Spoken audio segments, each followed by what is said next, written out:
What would it actually take for a king to ask his own wife to apologize to his sister? That question has been circulating across royal fan pages and speculative headlines in recent days, built around a claim of a so-called shocking incident involving Queen Camilla and Princess Anne. Before we go further, it's important to be direct with you. No biographer, no royal correspondent, and no palace statement has ever confirmed such a demand, such an apology, or such an incident.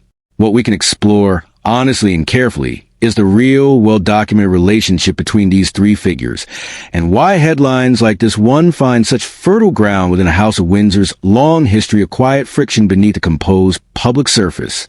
To understand why a claim like this spread so easily, you have to understand the actual dynamic between Camilla and Anne, one built not on scandal but on decades of careful distance. Princess Anne, the king's only sister, has long been regarded as the most work-focused, least publicity-driven member of the family. She rarely gives interviews, almost never comments on palace politics, and has built her reputation on an almost monastic devotion to royal duty. Camilla, by contrast, arrived into the family under a very different kind of scrutiny, having been publicly blamed for years for the breakdown of Charles's marriage to Diana, Princess of Wales. These two very different histories created two very different public personas, and inevitably, two very different relationships with the wider public and press.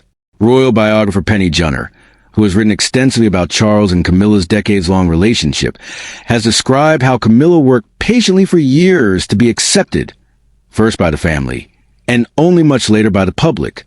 Sally Bedell Smith, whose work on the modern British monarchy is considered among the most thorough, has similarly documented how and kept a careful, professional distance from the Charles-Camilla saga during its most turbulent years, neither condemning nor publicly endorsing the relationship, but instead focusing on her own demanding schedule of royal engagements. That restraint, that refusal to take sides, is part of why and has long been seen as one of the more trusted, least controversial figures in the family. And it's also precisely why any suggestion of a rift between her and Camilla tends to generate outsized curiosity online. So where does an idea like a demanded apology actually come from? Speculative royal content has increasingly leaned on ambiguous body language from public events, subtle seating arrangements at official functions, or the simple absence of a smile in a single photograph, then constructing entire narratives around them. It's worth remembering that royal engagements are choreographed with extraordinary precision, involving protocol officers, seating charts approved months in advance, and strict rules about who walks beside whom. A moment that looks like tension in a still image is often nothing more than the mechanics of formal royal procedure playing out exactly as planned. Robert Hardman, whose recent biography, Charles III, New King, New Court, offers one of the most detailed accounts of the modern monarchy's inner workings, has repeatedly emphasized how much of what the public interprets as personal drama is, in reality, the product of rigid institutional choreography. That said, it would be inaccurate to claim the royal family has never experienced real tension. Quite the opposite. Documented history shows plenty of genuine friction within the Windsors, just rarely in the specific shape that viral headlines suggest. The most obvious example remains the fallout following Prince Harry and Meghan Markle's departure from royal duties in 2020, an event covered extensively by legitimate outlets and addressed directly in Harry's memoir Spare. That rupture caused real, acknowledged strain between Charles and his younger son, and by extension rippled through the wider family, including Anne, who was seen taking on additional public duties to help fill the gap left by Harry and Meghan's exit. Camilla, meanwhile, was reportedly a frequent target of Harry's memoir, which included pointed criticism of her public image strategy following her marriage to Charles. These are documented, publicly acknowledged tensions, unlike the specific incident alluded to in more sensational recent headlines. It's also worth remembering the historical weight and carries as the family's most senior working royal after king. Her decades of service, from her early work with Save the Children to her tireless schedule of engagements well into her 70s, have earned her a reputation as the family member least likely to engage in petty disputes.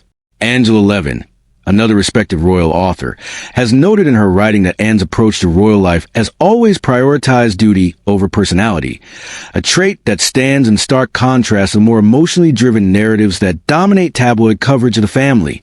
This is part why so many royal watchers find claims of a clash between Anne and Camilla difficult to reconcile with what's actually known about how Anne operates. There is, however, a kernel of truth buried beneath the exaggeration that fuels these stories, and it lies in the very real adjustment period a family went through following King Charles's coronation in 2023. Any transition to monarchy brings a reshuffling of roles, responsibilities, and public visibility, and Camilla's elevation to queen consort placed her in a position of prominence that some within royal circles reportedly found required careful navigation. Public reporting at the time noted that senior royals, including and had to adjust to new protocols regarding precedence and public appearances, changes that inevitably created moments of formal recalibration. These adjustments were procedural, not personal, but they offer a plausible seed from which more dramatic, unverified narratives could later grow.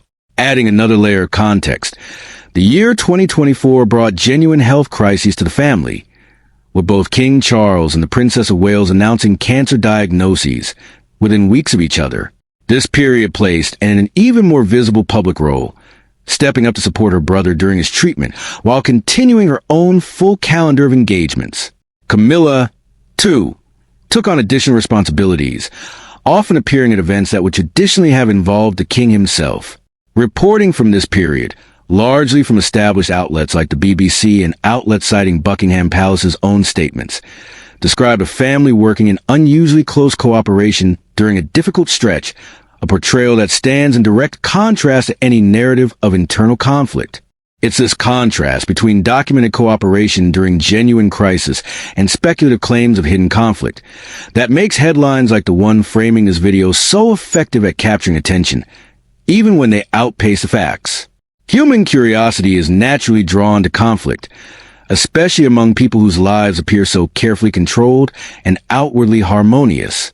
When a family presents such a composed public face, even the smallest hint of friction becomes irresistible content, whether or not it reflects reality. This isn't unique to Camilla or Charles. It's a pattern that has followed the British monarchy for generations, long before social media accelerated the speed at which speculation could travel. Looking back across the decades, the relationship between these three royals has actually been characterized more by quiet endurance than by dramatic confrontation, and stood by her brother through his most difficult years, including the collapse of his first marriage and the intense public scrutiny that followed Diana's death in 1997. Camilla, for her part, spent nearly 2 decades rebuilding her public image before finally being accepted first as Duchess of Cornwall and later as Queen.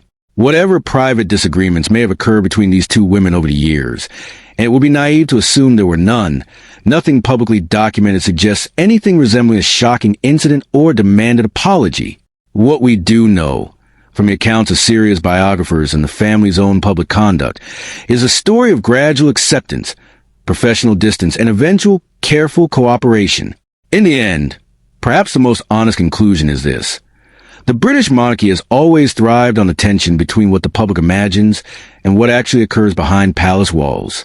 Camilla and Anne represent two very different paths through royal life, one shaped by scandal and slow redemption, the other by quiet, uninterrupted service. Their story, as far as history has recorded it, is not one of explosive confrontation, but of two women learning, however imperfectly, to coexist within an institution that demands unity above almost everything else. And perhaps that, more than any invented scandal, is the more remarkable story. Not what tore this family apart, but what has time and again held it together.